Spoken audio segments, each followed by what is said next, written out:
Y'all can pray for one of my granddaughters. I just read a message from her this morning. She said, I feel so blue. I haven't been good day in so long. Good morning. Good day in so long. Yeah. Morning, Richard. Good morning. How are y'all? Good. Sorry we're a little late. Oh, no problem. Last week I was the one who was causing delays and in fact couldn't connect at all. How is everybody? Good. Wonderful. Well, thank you. Good. Glad to hear it. You've grown a hat. Hannah's dad. How are you? Oh, I forgot my hat. Forgive me. I'm well. I'm a little exhausted, to be honest. I've been working way too hard lately at the chaplaincy side of things. So I'm glad to be seeing you all finally. Sorry about last week. My signal here at the house was not working and I couldn't connect to the internet at all. So I wasn't able to see you all. I'm sorry for that. But it's good to see you all this morning. How is everybody? Hey, how are you, Betty? Richard. Good morning. Everybody. Good morning. So, my plan today is to kind of shift a little away from what we've been planning, if it's okay with the class, and talk a little bit or focus our attention today on mercy, on that aspect of our faith, because things have been going on. I think that maybe we could do with a refresher on the importance of mercy. I know I can, and how important that is to us in our, daily journey together as brothers and sisters in faith, and in brothers and sisters of the Lord. But as usual, why don't we begin by recalling all those who might be in need of our prayers today, particularly mindful of Catherine Smith, who has had a recurrence of her breast cancer. I'm sure you're all aware of that. Yes. Yeah. It's in the chest. Is it? Oh dear. She's going to have a mass that is removed. Yeah. I think the 28th, is it? 28th? The 28th, yeah. That's what I'd heard. The 28th, yeah. Well, God bless her. And I only heard about it the day before yesterday, but I've been keeping her in my prayers, and I encourage everyone to do the same. She is so strong and positive, you wouldn't believe that she's going through something, but Leo is having a hard time. I would imagine so. I would have a very hard time myself after all these years to have something come back again. Yeah. In such a challenging way. So please do keep Catherine in your care, in your prayers. And who else should we be mindful of this week in our prayers? Anyone else? I know of a good friend, pastor in Dallas, Texas. He's a retired pastor, but just an absolutely marvelous man that knows he's being called home to heaven. Yeah. And he's been struggling with pancreatic cancer. Oh, God bless him. His name is Blair. So if you Boy. that he will pass. Yeah. Hopefully. Yeah, please God, it'll be not a difficult time for him. Difficult enough as it is. I know pancreatic cancer is not an easy cancer to have to deal with for anyone. And I mentioned my granddaughter. I think she might be a little depressed. Okay. Message on the iPad this morning that it had been so long she couldn't remember when she'd had a good day. And Oh dear. she's a senior at USC Aiken in the nursing school. So I didn't have a chance to get up with her before I left, but do keep her in mind. She's a very vulnerable age of her life, and she's had a lot of setbacks. And what's her first name again? Her name is Laura. Laura. Laura A. Indeed, we'll keep Laura in our prayers too. Please do. And I would ask you to keep a large group of people in your prayers. That's the folks in the Roman Catholic branch of our church. You know, the difficulties that the church of that raised me, that they're going through right now, are enormous. And you know, we need to be mindful of all the pain and suffering that's going on, and pray that the Lord will guide that part of our church through this difficult time and back to a healthier place, please God. And of course, I think we need to pray for our nation. We are going through difficult times. We are obviously quite divided, and we need to find a way back together again. And I think we should be praying for one another constantly in that particular way. Vision that I just feel there's just such a almost hatred feeling among people anymore. Right. You know. Yeah, I do. I mean, I feel it and see it almost every day. You know, someone will bring it to my attention in one way or another, or, you know, you can't avoid these days with the media the way it is. You can't avoid anything anywhere. And we are in need. We need to be reminded to pray for one another, because we are all we've got in many ways. As long as we're here together on earth, we are all we each have. And we got to value one another, I think, a bit more than we tend to on occasion. Not saying you guys in particular, I'm just saying in the world generally, you know. But yeah, our prayers should be focused on our nation as well these days. So we bring all of those prayers before our Lord this morning as we gather to study. And if you will, we'll sing together, We Gather Together. And if you don't mind, Lou, I've found a recording of it that I think we can use. I'm going to share my desktop again. There we go. And if I can find it, I have it here somewhere. We Gather Together. It's number 41 in our hymnal, if that's okay. And the lyrics will pop up on the screen there as well. So are we ready? Ready. Ready. Okay, very good.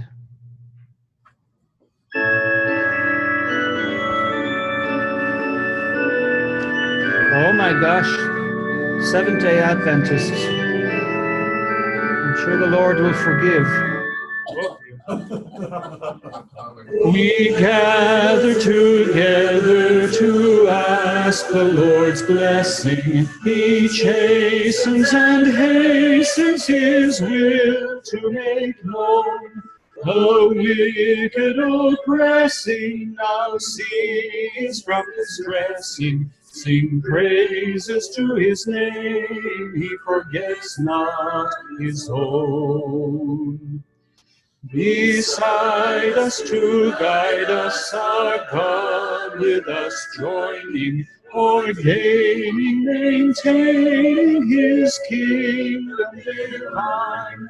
So from the beginning, the fight we were winning, thus Lord was at our side, all glory divine. We all do extol thee, thou leader triumphal, and pray that thou still our defender will be. Let thy congregation escape tribulation. Thy name be ever praised, O Lord, make us free. So there we go. Were we able to do that? Did that work for everyone? It did. Good. Yeah. Even though it was the Adventists who gave us the little video, we won't.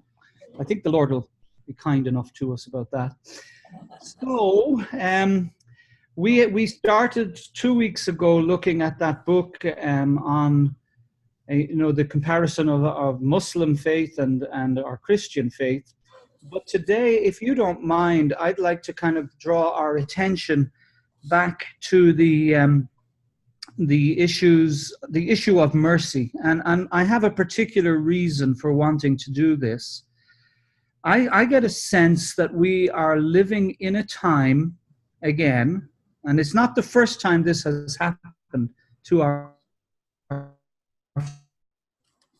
human family generally. We are living through a time where we are forgetting the importance of mercy. Our anger and our displeasure with various issues has risen to the point where the targets of our disdain, the targets of our displeasure are no longer viewed as, people to whom we should show any mercy, people toward whom we should direct any kindness. Now, the specific example that I'm thinking of is, I'm busy, as I said, up here, in Great Falls, working away as chaplain at the hospital and in the hospice, and it's been a very, very busy 6 weeks for me, the last 6 weeks. By the way, we're getting ready to go to Yellowstone today, so I'll be thinking of you all as I view the beauty that God has created there over the next few days. But the last 6 weeks have been difficult for me, because I've been basically working full-time and then some, and covering the needs of our patients from all different backgrounds and all different, faiths as well as non-faith backgrounds. And the one thing I'm finding that is becoming very common is that we seem to be living in a time where we need to have people with whom we disagree, and who are vilified, almost beyond reason sometimes, and I'm finding it more and more difficult to accept that things have to be that way. And I think the reason why this is happening is very simple. I think we have lost a sense of the long view of life. I'm now 57. If I was to be judged today by the standards of today when I was a kid, I would wither. I would not be able to survive the typical judgments of the world in which we currently live. The errors of my own normal human existence would place me outside of the acceptable, in many ways. And we are living in an age where I think we are looking back at past generations and judging them by standards that we are told today must be accepted as the norm. And we are being, I think, encouraged to judge each previous generation on those standards in a very, I think, very unfair, but more specifically, I think, merciless way.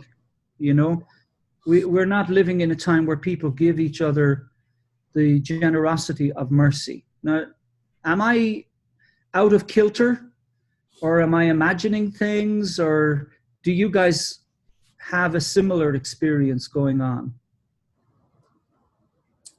Are you feeling much the same thing? Give us an example, Richard. Well, for example, I think that because we are living in an age where information flows so quickly from one place to another, and where information from, you know, various sources is taken as equal. You know, that, you know, one person may say X, Y, or Z is what happened, and then very quickly you might have a whole bunch of other opinions popping in there, and that are taken as equal, as equally valid. In other words, for example, in many generations past, because of the effects of poverty, because of the effects of the way the world was, certain things happened that should never have happened. Certain behaviors that are obviously not good for anyone became normative. For example, during the Industrial Revolution in the big cities, the developing cities in Britain, the circumstances that people had to live in were horrible, terrible.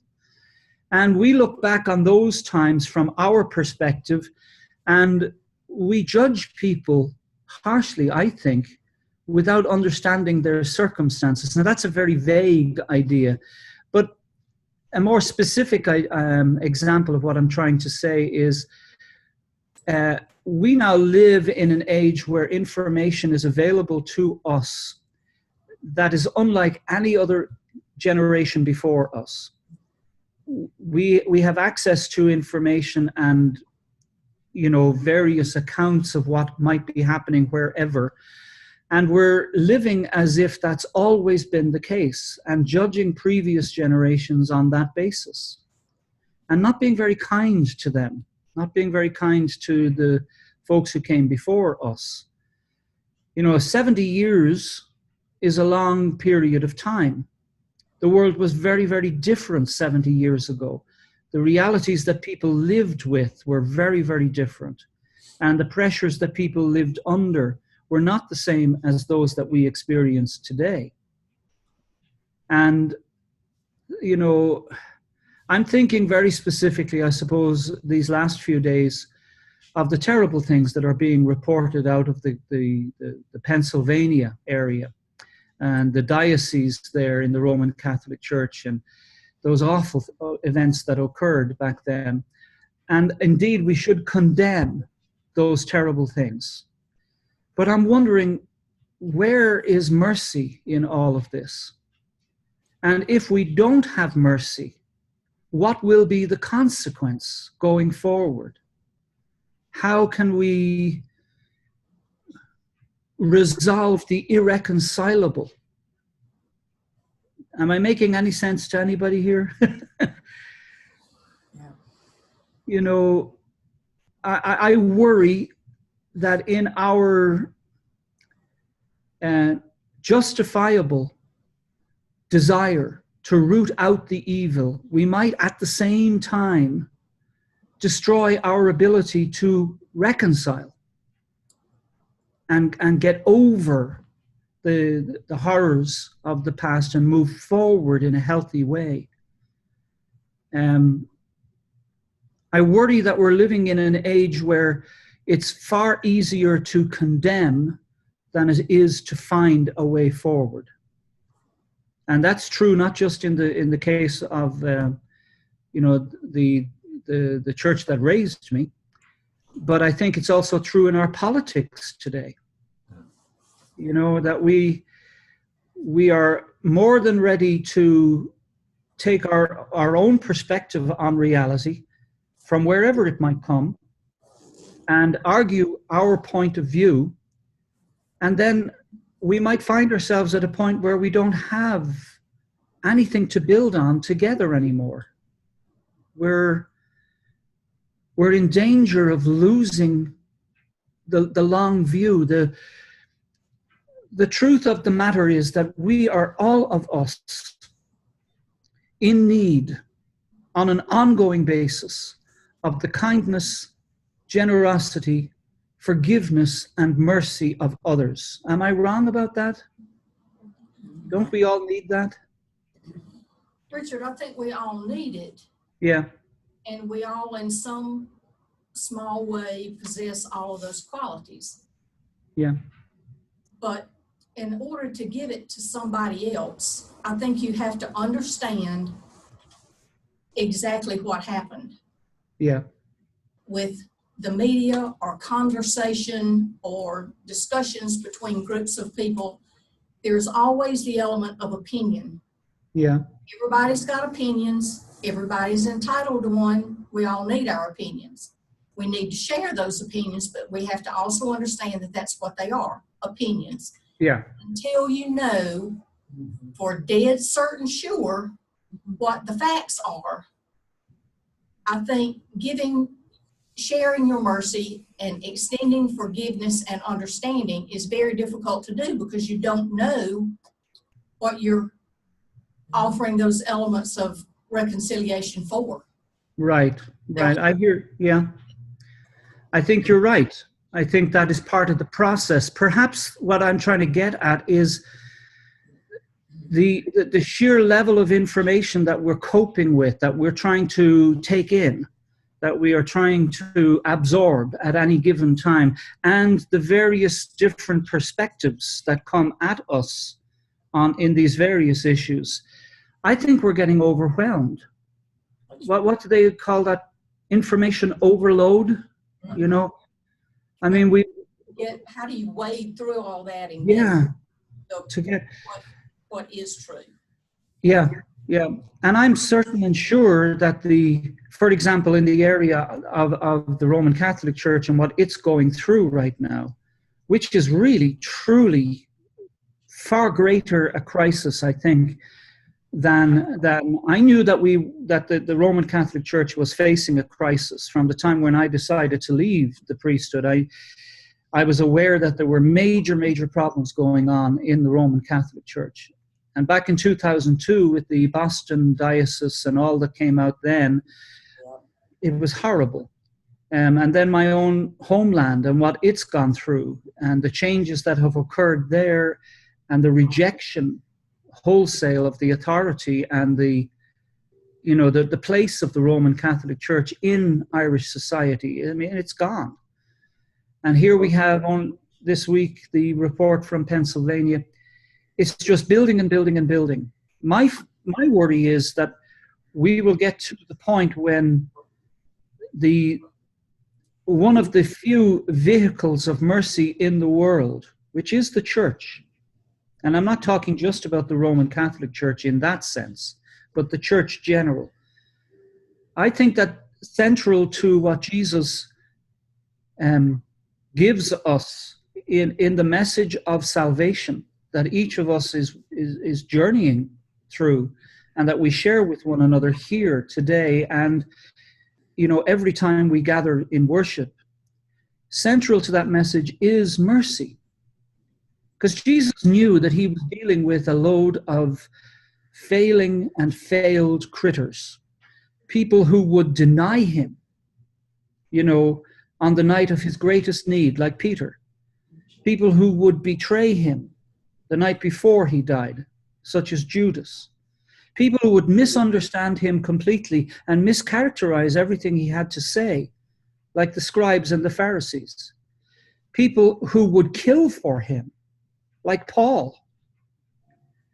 And Jesus consistently found a way to forgive.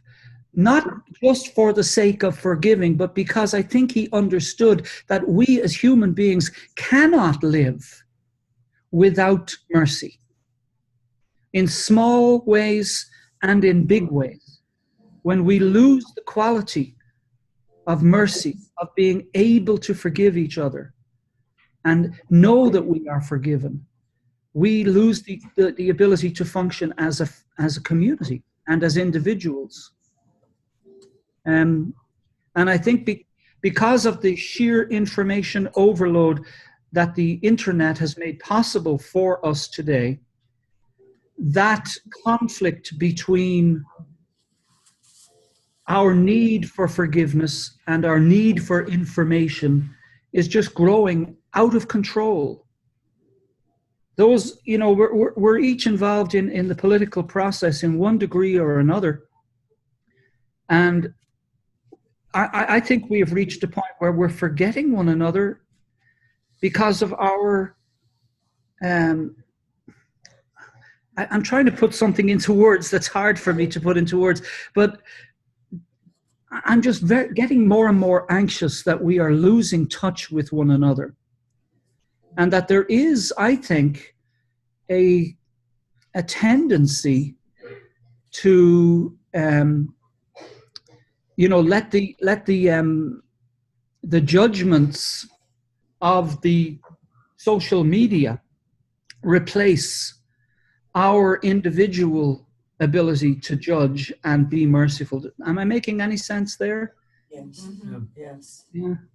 I mean, I've been thinking about this and praying about this, particularly over the last 3 weeks, because I'm seeing the effects of it more and more and more in the people that I'm living with here in Great Falls. And I'm wondering if you guys are experiencing anything like that yourselves in your own lives. I think maybe I think it comes down to tolerance for one another. Yeah. This doesn't seem to be we can call it mercy, but it's a tolerance of each other. Yeah. I'm willing to accept your freedom to think and feel and believe what you want. Yeah. Same for me. That's what I see violated. Yeah. Yeah. I think it's an example of what I'm trying to get at is the intolerance. Yeah. That folks aren't being as tolerant. And I wonder where that is coming from. I wonder, are we losing touch with the fundamental need for mercy? That's what I'm thinking might be going on. Well, we've Yeah. also, as a society, I think, begun to, not just recently, but we've urged people who have been wronged to step forward and tell the world that the Me Too movement. Yeah. And we're really struggling with how we're going to respond to that. I think great condemnation when a name comes in. Yeah. If I give you a little example of this, I want you to tell me if I'm getting what you're saying. Okay. I have a friend that writes nothing but about politics. I mean, she is bashing everything. Well, anymore, I don't even read if I see her name, I just go past it. And it gives me a little feeling about her that I never had before, not because of what she thinks, but because she constantly feeds you with it. Yes. Now, see, I don't know whether I'm where you are or not. I think that's part of it. I think it's a matter of proportion as well. There was a time when we could disagree with one another and still accept each other. Well, actually, there was a time when nobody knew which party you were affiliated with because it was That's right. first. Yeah, we kept things of that nature to ourselves. We kept it for the ballot box, yeah. And there was no platform, was there? Right. There wasn't a platform except the conversations we had individually, one-to-one, when we would discuss those matters. And we'd discover on a one-to-one how our opinions impacted on our friends. And that would be a feedback loop that would give us something against which to balance our own opinion. You know what I'm saying? Today's feedback loops are infinite. Yeah? I'm afraid that, and I'm not being ugly, but the younger generation listening and taking opinions that they're hearing from the news or from, and internalizing it as theirs instead of using their mind to say, this is in this, is this, this is this, make your own decision, draw your own conclusion. They're just being, okay, I like him, I like what they say, he's a movie star, I'm going to believe that. That's what I feel. That's what I'm afraid of. And I would agree with that. I think, and I see this in my own kids, they live in a very different world, media-wise. Noah yesterday was telling me that one of his favorite webcasters. Now, I'm not used to webcasters. Maybe I am one here. I didn't think about that till this minute. I'm a webcaster. But, there's a whole culture out there of influencer. They call themselves influencers. They're on YouTube and they're on other, platforms. I'm totally oblivious to them. I don't even watch. I don't know of their existence, but my son does. And our younger generation, I think you're right. There's a sophistication on one level in that they can use all these different platforms effectively and well. But then what's going on? What kind of information are they getting exposed to? And how frivolous is it? That I've concluded, and maybe I'm wrong, but I've concluded that an awful lot of that content is frivolous nonsense. It's all about fashion. It's all about, what's that? There's no truth. We can't, like you said before, truth is not evident. Yeah. Either side. Yeah. Which makes you feel like you don't want to listen to Yeah. the news. You don't want to read the newspaper. Yeah. It's very disconcerting. And with It that, truly, Richard, I know you have to go to choir, Betty. Go ahead. God bless. Give my love to the choir members, please. There's one Take care. that sums this up to be a massive problem. Yeah. Youth and everything else, but the word is brainwashing. Yeah. Yeah. I think there's a degree of that going on as well. And I suppose the thing that I'm most concerned about is, where does this all lead? Let's say, for example, just to go back to the example of the news about the church that raised me, the Roman Catholic Church. What will be the outcome of all of this terrible, all of this awful news? I mean, I sat down last Wednesday. We had a picnic with all the families that we've served at the hospice house this last year. We call it the Annual Celebration of Life picnic. And a retired Roman Catholic priest who lives here in town, he won't mind me telling you his name. His name is Jay Peterson, a wonderful, wonderful man who has spent his entire adult life serving his church faithfully and well. And he, like I say, just retired about 6 months ago. And we got chatting.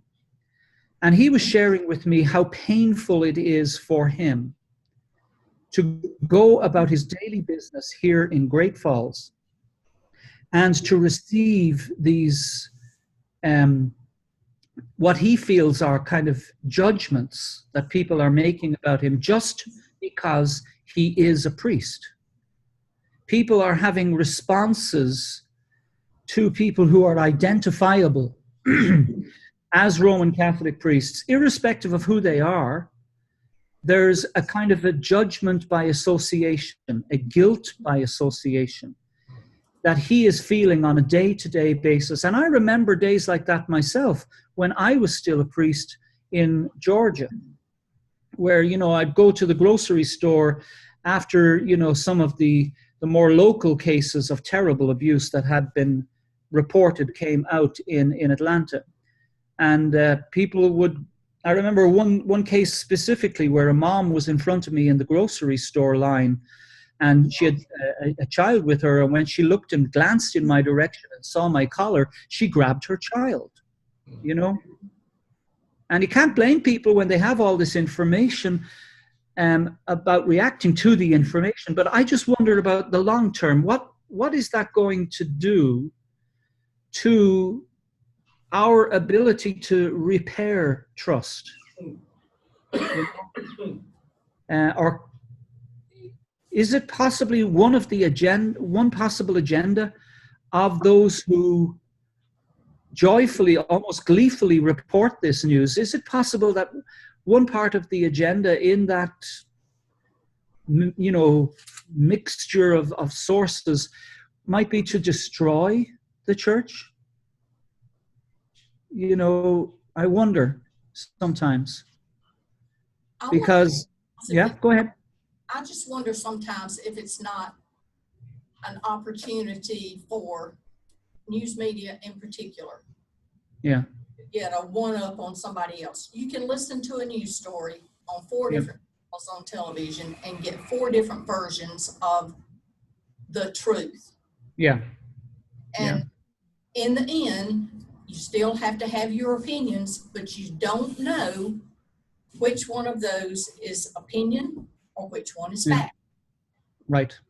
That's what bothers me. Yeah. I see, I've been listening to it, and I trying to get my hands around it a little bit.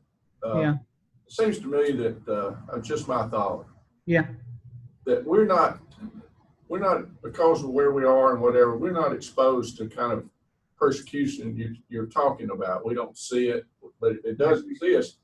It does occur to me that I really think the political side of it and then what's going on with the Catholic Church is two different things going on there. I don't think they relate, but however, I do believe that given any opportunity, the media, as well as a lot of people, would like to persecute Christian churches, Catholics, anything to Christ, they would persecute. And given an opportunity, which they have, they're going to drive it as far as they can drive it, with the idea that we're going to discredit the Catholic Church, discredit Christianity. We're going to discredit people who believe like you do. I think that's real. I really do believe that's real. I do too. What I was saying earlier about us in this generation, looking back on previous generations and judging them by the standards of today, is an example of that too. I think we are retroactively, taking apart the good faith and true intentions of previous generations, and in the process trying to destroy something in the present.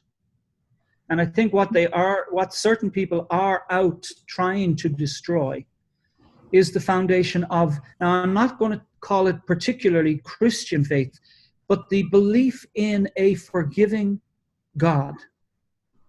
Because if you take away that fundamental, what do you have left? Who become? The forgiveness has got to be on an individual basis. Yes, it does. And that's what, So why should I have to forgive them? I don't have to forgive them. They haven't done anything to me. The people, the victims are the one it's going to have to be person to person to person. Yeah, and that's true on those individual cases. I suppose I'm trying to get to a more, everything we believe is built on a foundation of sorts. There has to be a generally accepted understanding of things, of the way the universe is, the way we are within the universe. And I believe one of those fundamentals is, I believe that there is a power. I call that power God. I call that power Jesus the Christ, the Son of God, who will make right what goes wrong. Because we are surrounded, and we have always lived, all of humanity, from the very beginning, from the very first moment of sentience, human beings have lived flawed reality. We aren't as perfect in every detail as we would like to be. We don't treat one another as well as we should. The world does not treat us fairly, and we are victims of circumstance constantly. So I have to believe that there is a power that can correct what goes wrong, and that to which we can appeal when no one else can offer a way forward. Am I making any sense to you guys? You know, I think that's the foundation of Christianity. I think it's the foundation of our ability to live together, our ability to make progress. The foundation of it is a forgiving God. And if we remove that from the equation, what replaces it? Human judgment and viciousness. And today's fashion becomes the yardstick by which people are measured. That'll change, you know, a year from now. A new fad will come on, a new understanding or acceptance of behavior. And we will lose the long view. We will lose a sense of where the basis of our relationships towards one another exists. Maybe I'm just imagining too big a problem here, but I really do think that we're losing a sense of the importance of having God as the merciful one, you know, at the foundation of all we do. That's, I think, what's going on. And what can we as individual Christians do to change that perspective? I think what we have to always do is to offer that forgiveness. Now, we might not, that doesn't mean we do away with punishment, and we don't do away with making people face the consequences of their choices, but we have to be constantly forgiving. We have to accept the fact that the person we disagree with or the person we find reprehensible is still a child of God. But the forgiveness can be easier than the forgetting. I don't think we ever forget, Lou. Yeah. I don't think we ever forget. All of that generation is out of here. Probably it's not going to solve itself. Yeah. But You I know, think biblically speaking, it talks about over time persecution being rampant. Yeah. And I'm not an alarmist, but there are all signs of persecution increasing. I would agree, but I think this is not the first time in our history as church that has happened. That's true. I think, you know, we have had terrible periods of persecution, and we will have again. I think we are going through a time of persecution of a new sort. It's a very unique flavor of persecution, if you like. And I think at the root of it is a forgetfulness of how important it is for us as human beings, as the family of mankind. We must remember mercy. If we forget to be merciful, we have no hope of correcting what has gone wrong and no ability to make better the circumstances in which we live. And mass media is merciless. There is no element of mercy in social media. It is mindless and it is soulless. There is no consequence except getting thrown off a platform. They're And just yeah. They don't care if they get thrown off, they'll just find another one. Well, that's true. But in the meantime, the ones that most people use, such as Facebook or Instagram or whatever those other ones, I'm not on any of those. I used to be a Facebooker, but when people began to say things that I found hard to believe, I just got off of it because I don't think it's healthy. No, it's not. I don't think it's healthy. I don't think I have the right to condemn another person simply because they believe something I don't. And yet people are every single day doing precisely that. well, you have the choice of whether you want to read that or not. I do, and I decided not to be there. But there And are good things that can come over it, Yeah, like Yeah. family things. yeah.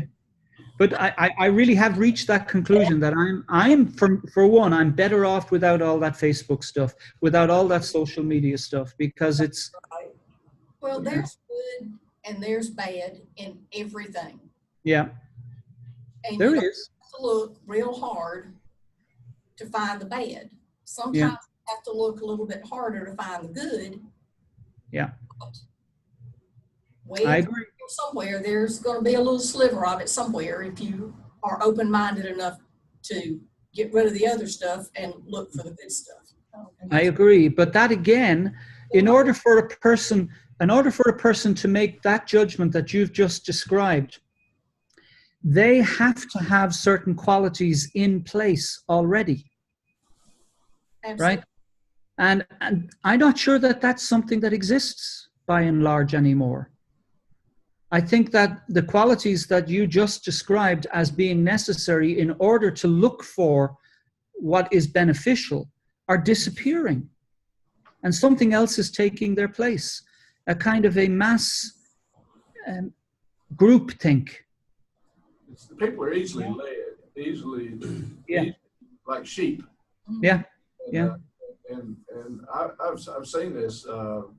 Some people think for themselves, and then others just follow. Yeah. Go along just to get along sometimes. Yeah. The History Channel helps me because I see how chaotic things were in the past, so it makes me a little better. And me too. I mean, I look to the past and I see the action of God, that God finds a way, but in the process, a lot of people can get hurt. And I'm worried about that. I'm worried about all of those who are getting hurt and who will get hurt over this next while. And people, I think, will end up being hurt because there is no sense of the long view. There's no sense of the fact that there is a bigger picture here and that what we're going through is passing. But there are some things that we have to have in order to live. And essential to those is mercy. If we don't have mercy, we're finished. Because we will be at the mercy of judgment. Now, in Scripture, judgment has been viewed, in the traditional biblical language of judgment. But I tell you this, the judgment of ordinary human beings is far more vicious and can be far more vicious than anything we see described in Scripture. And it can be far more immediate and impactful, especially when that judgment is without mercy, And I just thought I would bring this up today. maybe I'm making far too much of it, but I'm seeing it all around me and people getting badly, badly hurt in all of this, And I think we have to remember our history. We don't have to like it. Yeah. We need to remember it. Otherwise, we're doomed to repeat it. That's correct. And, Yeah. If there are things happening now that relate to things that happened in our history, that's what we address, not the history. You can't change history. I'm sorry. No. What it Yeah. is. But you can learn from it and you cannot. Yeah. Yeah. And Hopefully. hopefully. But that I think is one of the places where mercy comes in contact with reality. Yeah. And I exactly. I mean, if we are looking back at past generations and we're not looking through the lens of mercy, if we're looking through a lens of righteous indignation or the lens of, I don't know, social justice as it's perceived today, and we forget that human beings were part of that past process, and don't remember how much we need mercy today, then we run the risk of being unfair and not really learning anything. We run the risk of having the pleasure of being superior from our perspective, but not really learning anything. you know. So I today want, and I need more and more every day to remember, to remind myself that I must be merciful. I must be merciful. And I run into people all the time at the hospital and in the hospice who have ended up where they are because of poor judgment, terrible judgment. You know, they did not take care of their bodies. They didn't avoid certain behaviors, and they're living with the consequences of their choices.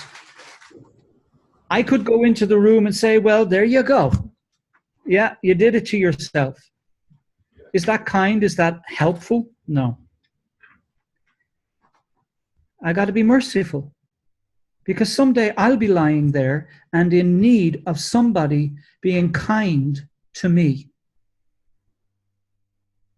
Someday, and I would argue every day, I need people to be generous to me, because that gives me the ability to go on and to do better. And when we fail to do that for one another, we are just part of a chain of destruction rather than a family of encouragers. Remember when Paul first converted to faith because of his experience of Jesus on the road to Damascus?